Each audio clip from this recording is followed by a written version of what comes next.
Out on the route, Azhar Anwar and Julius Giga were getting what they could out of their Evo 8, but it was no match to the Evo 9s. And with 90 seconds separating them from the leaders, they were in 7th.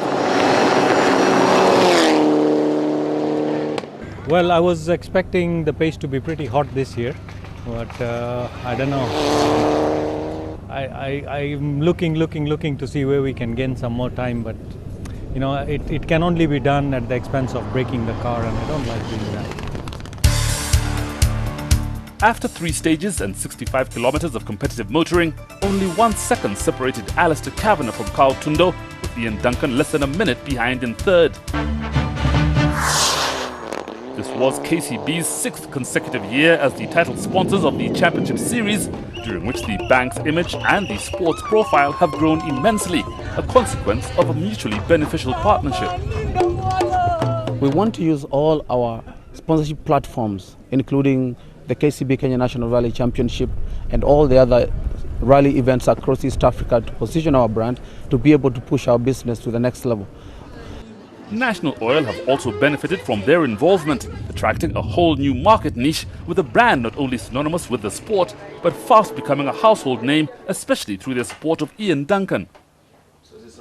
We have gotten a lot of exposure as a brand, and we have been able to be identified with the big league companies, so people are seeing National Oil as a much more successful company, and they support us whenever they have an opportunity. So we are finding... Out on these stages, the battle between Carl Tundo and Alistair Kavanagh opened up when Tundo was forced to stop for a full minute to tighten wheel nuts that had been overlooked in service.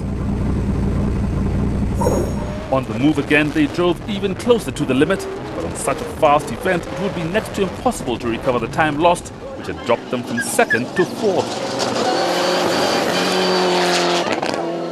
The pressure's on you now. Pressure's on now. Last 2 stages.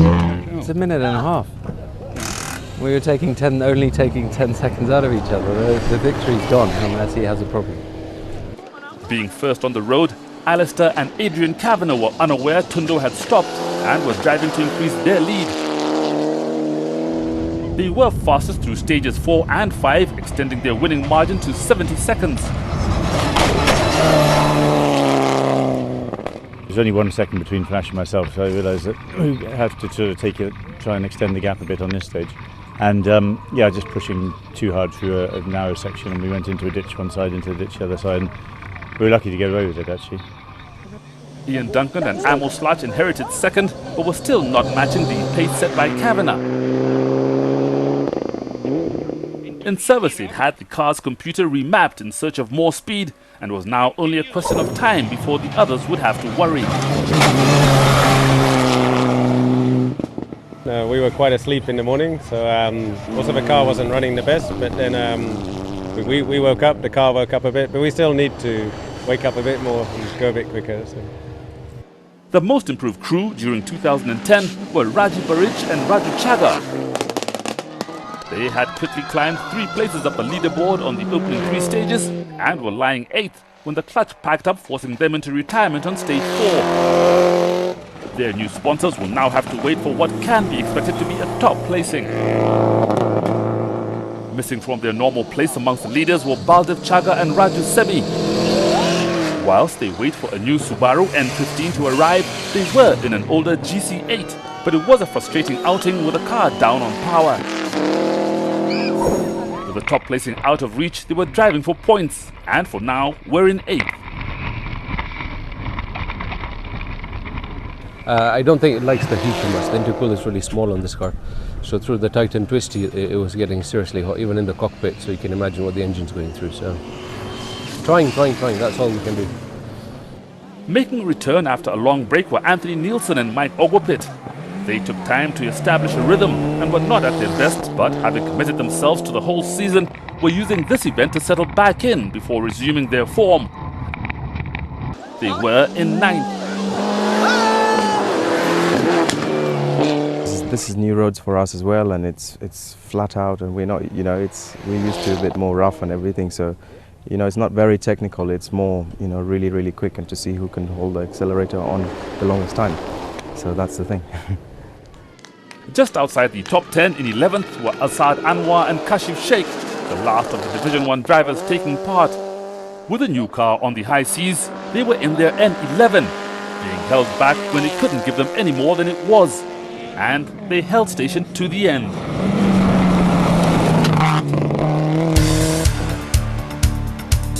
With the rally at the halfway stage, Alistair Kavanagh's lead was secure. Carl Tundo was not happy to be fourth, and Jas Mangat and Azhar Anwar had both inherited a place following Peter Horsey's departure. In between the sections and before each visit to the service park, the crews tackled the spectator stage in the Voi Stadium, located in the middle of the town. As expected, thousands turned out to watch for what must have been the highlight of their year. For the drivers, there was little to be gained or lost, but in an event where every second counted, it was every bit as important as the stages out of town, especially with the 10-second penalty incurred for touching the tape. 7 cars equaled for the fastest time, led by Carl Tundo, who matched the time on each of the 3 attempts.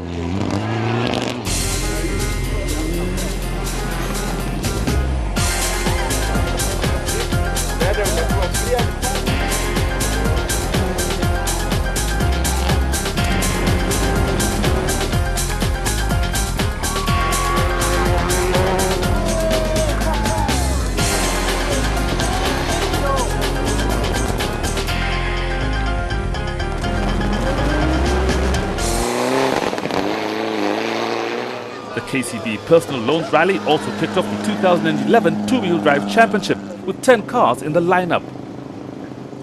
They were every bit as anxious to get the season underway, but with the reigning champion Leonardo Varese not taking part, the favourites for the win were Adnan Suhail in the Daihatsu Special and Gurvi Tethi in a VW Golf GTI.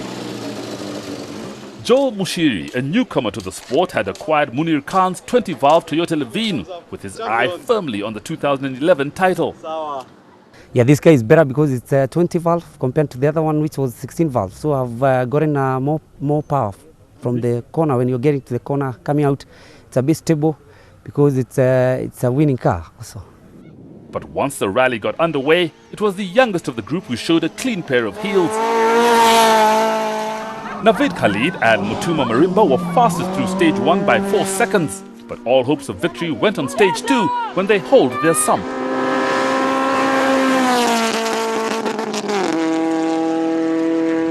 The two-wheel drives only had to attempt 5 of the 8 stages, amounting to 85 competitive kilometers, with the route favouring the Golfs, but they didn't all make it. Adnan Suhail and Absalom Aswani in the Daihatsu Special lost any chance of victory when they were forced off the road, ending up on their side in a ditch. They completed the event but were well out of contention.